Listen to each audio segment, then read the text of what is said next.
I thought she was just another soldier, until she bowed and thanked me as her queen. The unexpected encounter. The outpost on Meridian 6 was never meant to be a permanent home, a collection of prefab modules tucked into the shadow of ancient mining equipment. It existed in the endless twilight of a tidally locked planet. Vex Morello liked it that way.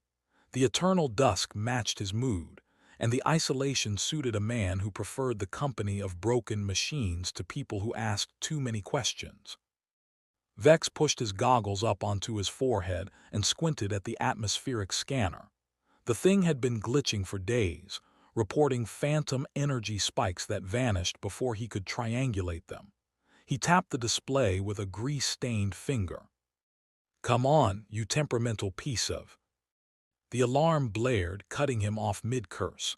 Not the low-priority maintenance alert he'd grown accustomed to ignoring, but the piercing wail of the proximity sensor. Something was coming down, hard and fast. Vex grabbed his field kit and emergency respirator before rushing outside. The perpetual sunset painted the crystalline dunes in amber light as he scanned the horizon. There, a streak of fire against the indigo sky, trailing smoke and debris as it plummeted toward the surface about 3 kilometers east. "Not my problem," he muttered, even as he unlocked the rover. "Definitely not my problem." 10 minutes later, Vex was navigating the rover through a field of still smoldering wreckage. Whatever had crashed wasn't standard issue. The metal fragments scattered across the dunes had an iridescent quality he'd never seen before, almost like they were alive. The impact crater wasn't large, but it was deep.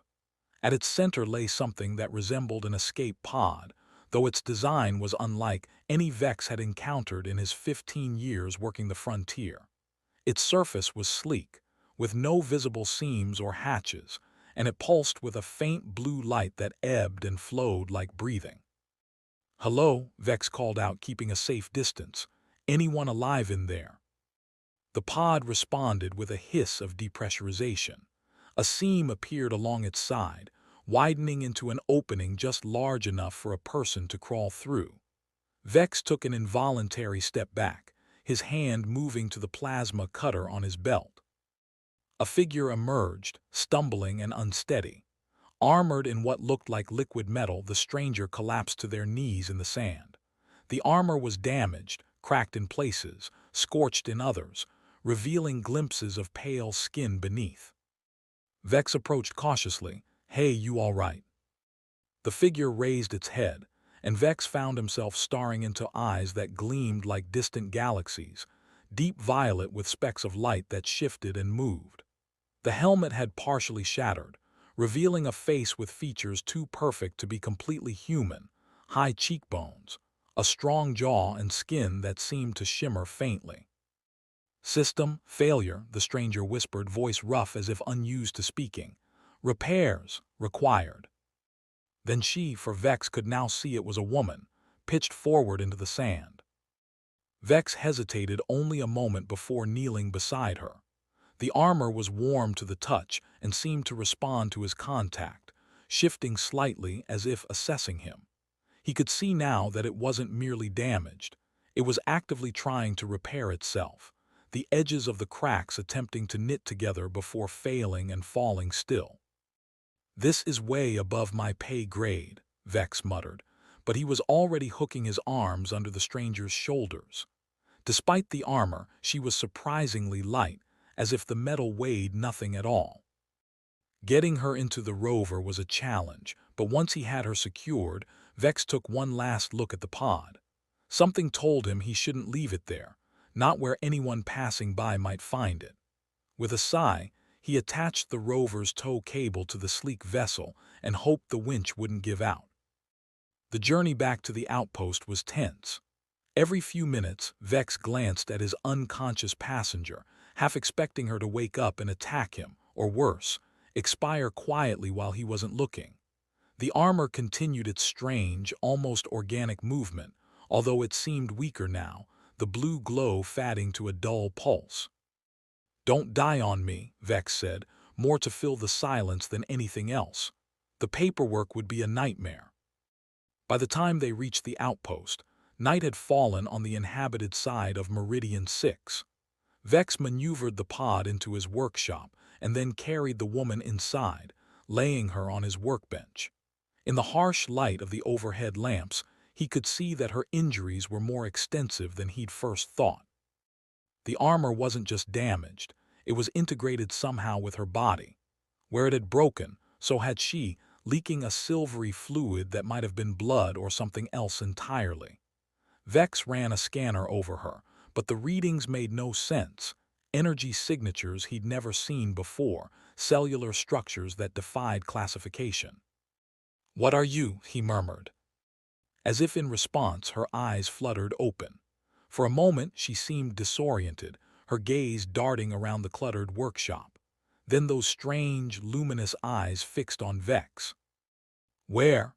she began, her voice stronger now but still holding an unusual cadence, as if standard was not her first language. "My workshop," Vex replied, keeping his distance. "On Meridian 6. Found you in that fancy pod of yours about 3 clicks east." She tried to sit up but winced, a hand going to her side where the armor was most severely damaged. "I need assistance. The armor must be repaired." Vex crossed his arms. "Yeah, I gathered that much, but I'm just a station mechanic. I fix atmospheric regulators and mining drones, not whatever that is." He gestured at her armor. "You have tools," she said, her eyes scanning the workshop. "Materials, knowledge of systems and repairs." "I'd need to know what I'm working with first," Vex countered. "And who I'm working for, got a name." She paused, seeming to consider the question more deeply than it warranted. "You may call me Lyra." "Lyra," Vex repeated, tasting the name. "I'm Vex Morello, and I'm still not convinced I shouldn't just call the Union patrols and let them handle this." Something like alarm flashed across her face. No authorities, they would not understand. Her voice dropped to a whisper. They would fear. "And I shouldn't," Vex raised an eyebrow. The hint of a smile touched her lips, transforming her face from ethereal to almost human. "You should, but you won't call them." "Pretty confident for someone bleeding all over my workbench." "You brought me here," she said simply. "You could have left me in the sand." Vex couldn't argue with that logic. With a sigh, he pulled up a stool and sat across from her. "All right, Lyra, tell me about this armor." Over the next hour, she explained, or tried to.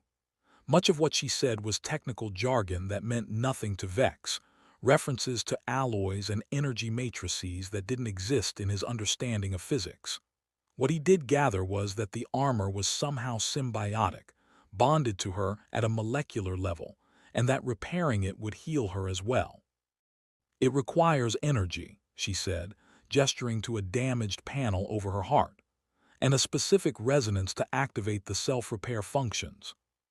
Vex frowned. "Resonance like sound." "Similar," Lyra nodded. "A frequency that the material recognizes." "And let me guess, you don't know what that frequency is." Her expression turned rueful. "The crash damaged my memory. Some things are clear, others." She shook her head. Vex stood up, packing the length of the workshop. This was insane.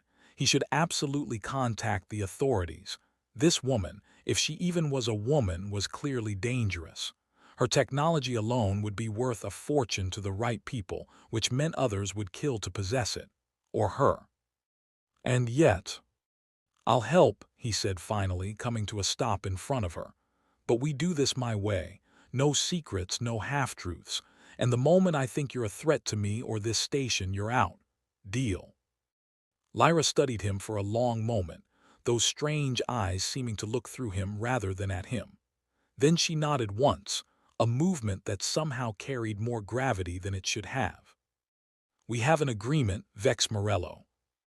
As he gathered his tools and began a more thorough examination of the damaged armor, Vex couldn't shake the feeling that he'd just made a deal with someone far more significant than a simple stranded soldier. What he didn't know was how right that instinct would prove to be. "Secrets beneath the armor."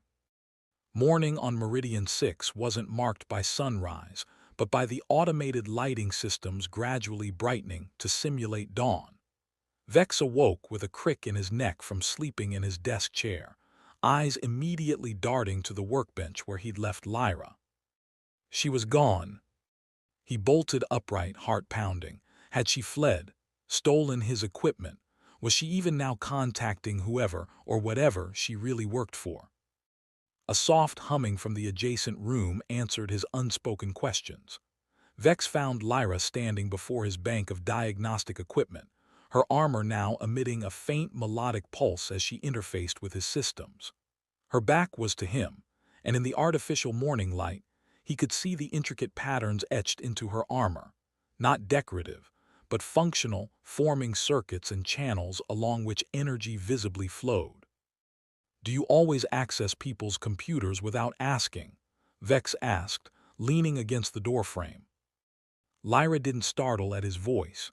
"Your systems are primitive but functional. I've made some adjustments." "Adjustments?" Vex moved quickly to the console.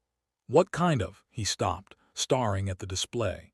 His outdated diagnostic array was now processing data at speeds he'd never seen, analyses completing in seconds rather than hours. "I needed better tools," Lyra explained, as if that justified rewriting his operating systems. "And you needed better equipment."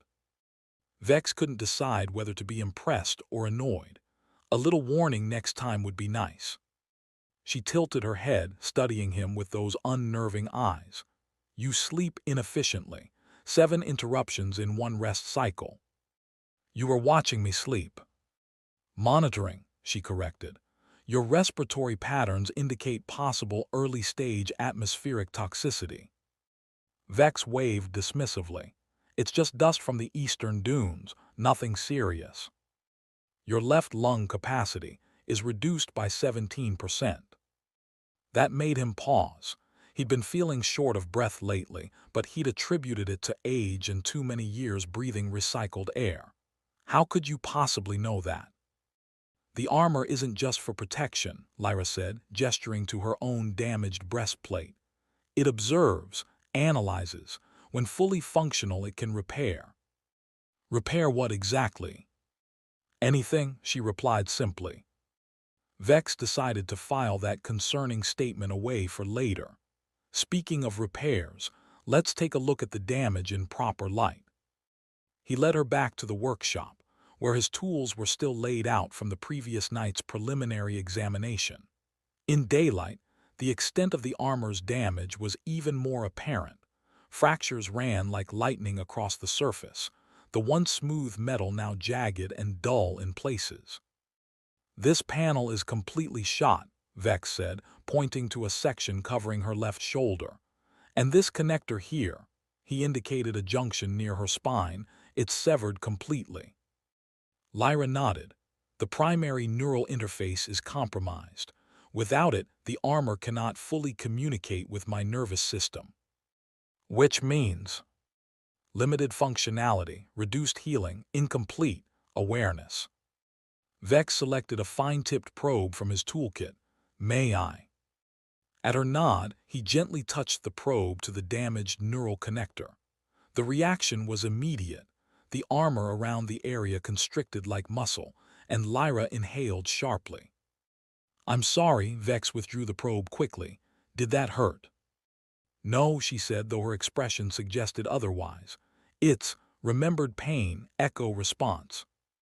Working carefully, Vex began mapping the armor's damage patterns, noting how certain areas responded differently to his tools. Some sections recoiled from metal instruments but accepted ceramic ones. Others seemed to reach out, almost hungrily, when he brought power sources near them. "It's almost like it's alive," he murmured. "It is," Lyra confirmed. "Not in the way you understand life, but yes, the armor lives." As the day progressed, Vex realized he needed more information. Lyra's explanations, while helpful, often referred to concepts he couldn't grasp. After several frustrating hours, he sat back, wiping sweat from his brow. "I need to see the pod," he decided. If this armor came from there, maybe there's a manual or schematics I can use. Lyra hesitated. The pod contains sensitive information. More sensitive than the living armor currently sitting in my workshop, Vex challenged. Look, I can't help you if I'm working blind. Either you trust me with the pod or we're done here. After a long moment she nodded. Very well. The pod remained where Vex had left it, covered with a tarp in the corner of his repair bay. As he pulled the covering away, he noticed that the vessel's surface was no longer pulsing with light. It seemed dormant, or perhaps waiting. How do I open it? Vex asked. Lyra approached the pod and placed her palm against its surface. Nothing happened. She frowned, trying again with more deliberate pressure. Still nothing. The recognition systems are offline, she said, frustration evident in her voice. The crash must have damaged them. Vex studied the seamless exterior. Maybe there's a manual override, emergency access. Not designed for outsiders to access, Lyra murmured, almost to herself. Well, we're not getting in by asking nicely, Vex decided, reaching for his plasma cutter. Sorry about this. To his surprise, Lyra didn't object as he prepared to cut into the pod. She merely watched with an unreadable expression as he selected the thinnest part of the hull and began his incision. The metal, if it was metal, resisted initially, then suddenly yielded as if recognizing his intent. The cut edges didn't melt or burn, they simply parted, clean and precise. Inside, the pod was larger than it appeared from the outside, with a central chamber padded with what looked like liquid cushioning that had hardened into a form-fitting seat. Surrounding it were panels of crystal-like material embedded with pulsing filaments. Those are data storage, Lyra explained, pointing to the crystals, and power cells. Vex whistled low. This tech is, I've never seen anything like it. Where are you from, Lyra, really? She didn't answer immediately. Her attention focused on a particular panel near what would have been the head of the occupant. This one, she said finally, the primary control node. As Vex carefully removed the panel, something fell from behind it. A small disc, about the size of his palm, inscribed with symbols that matched those on Lyra's armor. When he picked it up, it warmed in his hand, the symbols lighting up one by one. What is it? He asked. Lyra's expression changed, something between recognition and alarm crossing her features. My identifier. Your what? My position designation, my rank and status. Vex turned the disc over in his hands. So, like military ID, you're a soldier then. Not precisely. Before Vex could press further, his outpost's alert system blared to life. He cursed, dropping the disc and rushing to the main console. The proximity sensors were detecting an approaching vessel, a large one, entering orbit around Meridian 6. Expecting company? Lyra asked, suddenly at his shoulder. Never, Vex replied grimly. This station's been decommissioned for years. Only Union patrols come through, and they're not due for another month. The console chimed as it identified the ship's signature. Vex frowned at the display. That's strange. It's broadcasting as a merchant vessel, but the energy output is all wrong. Too high for commercial transport. Lyra leaned forward, studying the readings. Her face had gone very still. They found me. Who found you? Vex demanded. Lyra, what's going on? She straightened, and something in her demeanor shifted. The uncertain, injured woman seemed to fall away, replaced by someone with unmistakable authority. They cannot know I'm here, she said, her voice suddenly crisp and commanding. Not yet, not until the armor is repaired. Vex gestured helplessly at the workshop, which will take days, maybe weeks, with what I've got here. Then we must accelerate the process. Lyra moved to the workbench, gathering the tools they'd been using. The disk, it contains protocols that might assist with the repair sequence. As Vex retrieved the fallen disk, the comm system crackled to life. Meridian Outpost 6, This is the merchant vessel starward bound requesting landing clearance for routine supply delivery. Please respond. Vex muted the transmission, looking to Lyra. Supply delivery. This outpost hasn't received supplies in 3 years. They're lying, Lyra confirmed. That ship is a hunter-tracker designed for pursuit and capture. Of you, Vex asked, though he already knew the answer. Lyra's eyes met his, the galaxies within them swirling with intensity. Yes, and they will destroy anyone that stands between them and their target. Vex ran a hand through his hair, mind racing. So we either hide you, fix your armor so you can. What, fight them off? Or I hand you over and hope they're feeling generous toward the guy who's been harboring their fugitive. There is another option, Lyra said quietly. I'm all ears. You could leave, she suggested. Take your rover, head for the settlement in the southern hemisphere. By the time they realize you're gone, you'd be beyond their reach. The offer surprised him, and leave you here to face them alone. It would be logical, she said, self-preservation. Vex studied her for a long moment. Despite everything, the secrets, the danger, the absolute certainty that he was getting involved in something far beyond his understanding, he found he couldn't simply abandon her. Not my style, he said finally. Besides, I hate the southern hemisphere too sunny. For the first time since he'd met her, Lyra smiled, a genuine expression that transformed her face and made those otherworldly eyes seem almost human. Then we work quickly, she said, placing the disc on the workbench between them. As the alien ship descended through Meridian 6's atmosphere, Vex couldn't shake the feeling that whatever secrets lay beneath Lyra's armor would change his life forever. Assuming, of course, they lived long enough for him to discover them. Retry Claude can make mistakes. Please double-check responses.